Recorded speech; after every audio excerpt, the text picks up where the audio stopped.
Yo, what is up, squad? It's your main man, KiddStan. Today we're back with another Shinobi Life 2 video. Now, guys, bro, y'all pray for me, man. Y'all pray for me. I've been falling victim to a bug in this game, bro. I keep losing levels, and I've had to have lost at least like 50 levels, which is like a pretty big deal in this game, bro. It's a pretty big deal. And it's super demotivating. But anywho, we're not here to talk about that. Yes. So based off the title of this video, you guys can probably see what the topic today is about. So I won't be actually doing any actual gameplay, but I will be basically going into what I believe is the ultimate guide for this game, bro. Because this game, there are certain things that you should know about this game in order to, I feel like, just progress as best as possible. All right, so I decided I'm going to give you guys the ultimate guide that you need so that you can have the most smooth and enjoyable experience in Shinobi Life 2. Now, with that being said, before we get into the video, if you guys could do me a huge favor, if you guys could subscribe if you are new, if you guys do enjoy the video, and also if you guys are subscribed and haven't done so yet, please turn on the notification bell. And if you are a huge Naruto fan, if you love Naruto, hit that hit that like button. You know what I'm saying? If you love Naruto, hit that like button. But with that being said, let's get into the video. All right, so you first loaded into Shinobi Life 2, and you're trying to figure out, all right, now what? So if you guys are anything like me, you are going to basically first want to join the village. You know, when you first spawn into the game, you're going to end up joining the village that is your favorite. For me, it was Cloud. I first joined Cloud, then I knew, oh, let me go back to Leaf. And guys, let me tell you something. Don't do that. If you are new to the game, especially, your best bet is to just join Leaf. And let me tell you why. This is because Leaf seems to have the highest mission rate out of all the villages in game, bro.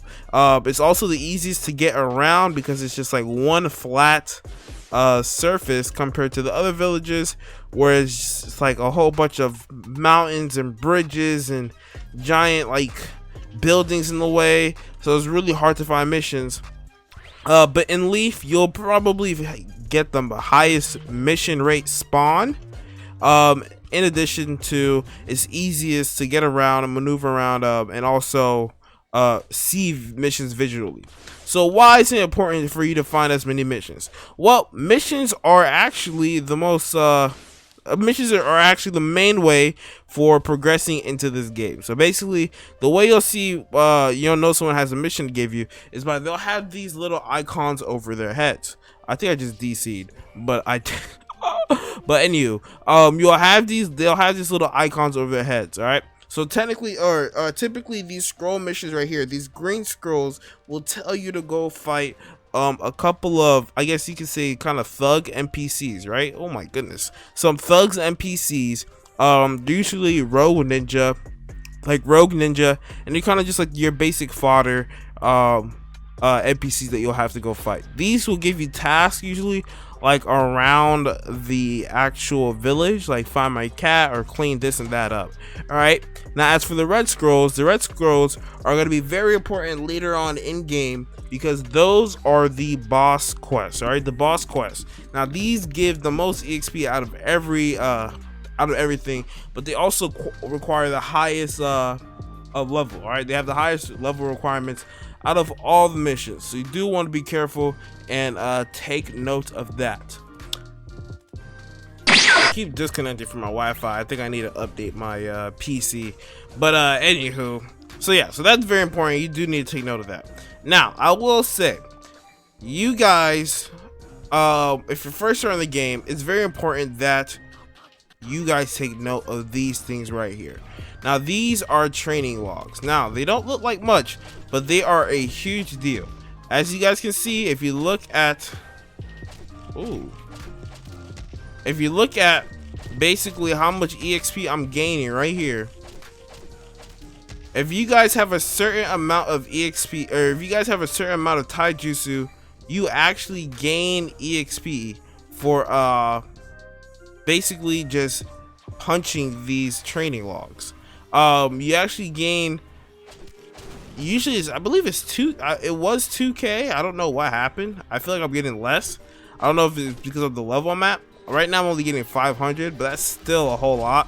You're getting 500 per taijutsu hit. If you have Shiro, I believe it's Shirogane, you get the puppets, and the puppets go absolutely crazy on this thing. It's very nice indeed. But you guys definitely want to take note of this. You should get 1k. They might have nerfed it if you have 2,000 taijutsu. So this is something easily that you can just kind of do all day, that you can kind of just farm and just basically, you know, AFK macro overnight and do whatever you got to do in order to level up. Next up are the daily spins. So you got to take note of these daily missions. These daily missions are very important. You actually basically get spins, and you get Rio for doing like simple tasks. It resets, like as it implies, daily. It resets daily, so you get easy spins and Rio just for doing things that basically just for playing the game. You know, just for playing the game, you will get these things, which is very useful. All right. So here we got as you guys can see, ZC are my these are my modes. These are actually very good. So basically your modes play a huge part in this game. Right, modes give you stat buffs, and basically all your stats. So it'll give you HP buff, ninjutsu buff, chakra buff. I think I just DC'd again, so I'm not even gonna try to do anything. But yeah, so you guys definitely do want to you know, try to get the best Keiki Genkais that you can possibly get. I will say though, the thing about Keiki Genkais, dude, I'm Toby, what the heck? What the heck? The thing about Keiki Genkais is spinning for them can be a pain. If you expect to either put a lot of time into doing daily missions and searching for those codes, or basically spending Robux. Either that, or you just have really good luck. It's one of those three in order to get the things. The chances for getting anything else are literally just like explosions 33%, ice is 33%, and wood is 33%. So you have a 93, I don't know how they did their math, but technically that's a 99% chance of getting one of those three, which is very high, and they're considered the fodder Keiki Genkai. So you guys definitely want to take note of that stuff. But yeah, so I would say do these training logs once you hit around level like 400-ish. These training logs don't become very useful. I mean, they don't become very efficient. I would say it's only something that you should do if you're AFK and macroing overnight. Other than that, it's pointless. Save your stuff. You know, go do what you got to do, and basically just go run missions at that point. Now, as for your Keiki Genkais, right? If you guys end up not rolling something really cool, super rare that you want, no, don't worry. There is another chance that you can actually get something super cool, and that's those are subjutsus. So now subjutsus are basically modes. You got taijutsus and actual jutsus, basically things that you can acquire not through the regular chakra through a regular chakra ninjutsu tree or a Keiki Genkai. So things like this would be gates. You got gates, you got seven heavens, you got cursed seal of heaven, which is curse mark basically. You got lightning cloak, and you guys can actually become djinns in this game, right? And you got toad sage. You got this regular base mode that you can unlock. You got 100 seals, and then you got demon hunters. So these are all different modes that you can actually acquire in the game. So it's some pretty cool stuff, right? And I will say that although these cannot be blocked, these are extremely difficult to get, bro. Basically the only way you can get this is there's a chance that said subjutsu will spawn in a server at a certain time, and you have to hope that you're in the right server, or that basically it spawns in your server at that time, and then you have to be the first person to find it. For example, if I want Flying Thunder God Rasengan, right, or Rajan Rasengan, if we look here, Namikaze Rasengan, excuse me, it spawns at the Leaf Village at 4:15. So 4:15 p.m. EST. Even though it says PM, it actually spawns in the AM also, not just the PM. It spawns, so it spawns twice a day, basically allowing all time zones to participate. And you see that it spawns at that time, and then the rarity is 1 out of 15. So basically, at 4:15 p.m., I have to be in a Leaf Village server, and I have a 1 out of 15 chance that it'll spawn in my server. I basically just have to hope and pray that it does, and if it does, I have to know exactly where it spawns and head over there and pick up the scroll before somebody else does. So yes, although it's not it doesn't require Robux, it doesn't require cash, it's a very it's a very, if I'm being honest, personally, I feel like it's a very annoying and toxic method, but at the same time, I guess it's their way of just kind of preventing people from getting sub juices too easily, even though it's a % chance that you'll get it. I feel like if they're gonna make it a % chance that you can get it, they should make it so that, you know, everyone in that server can get it, not just one person. If you're only gonna make it spawn in some servers, make it so that everyone in that server can get it. Or if you're gonna make it spawn in every server, then make it only the first person can get it. You know what I'm saying? It's things like that. But personally, I find it, you know, super difficult to kind of hunt for those stuff. But at the end of the day, it's kind of like, hey, who cares? Who cares? You know what I'm saying? But yeah, so that's just kind of my 2 cents on that.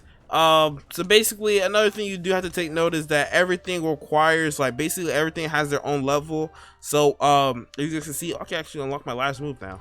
As you guys can see here, oh, I need more chakra. My Senju Wood is actually level 866. My Namikaze clan is actually level 700. But if you look here, I'm level 604. My natures are all both level 500, right? So everything has their own level. Basically, it's equivalent to a mastery. I don't know if you guys would play blocks fruits, but basically it's equivalent to like a Devil Fruit or like fighting style mastery. You know, it doesn't exactly depend on your actual level. It's in its own progression. So you guys do have to take note of that. Those are usually easy to grind, especially just from farming these logs things. I would say these are probably the best way to just easily like progress and like grind those and level those up, just because they require a lot less than your actual levels do. But yeah, so that's basically it for this guide. I hope you guys did find it useful and helpful. If you guys did, do me a huge favor, hit that subscribe button if you are new. If you are subscribed and haven't done so, please turn on the notification bell. I'm trying to get my notification click-through rate to go higher. So you guys, if you guys see my notifications, even if you've seen the video already, if you receive my notifications, do me a huge favor, please click on them. Even if you don't even have to watch the video, just click on it, let it play for like a couple seconds, and then, you know, go back on with your day, just so that I'm trying to get it so that YouTube doesn't send notifications about my videos as late, because sometimes people get it like days after I upload, and that's basically just because like when people get it, that means they weren't clicking on it when they got it, so YouTube didn't bother trying to get it out to them as soon as possible. So I'm trying to fix that. All right, but other than that, that's gonna be all. That being said, until next time, guys, we are out.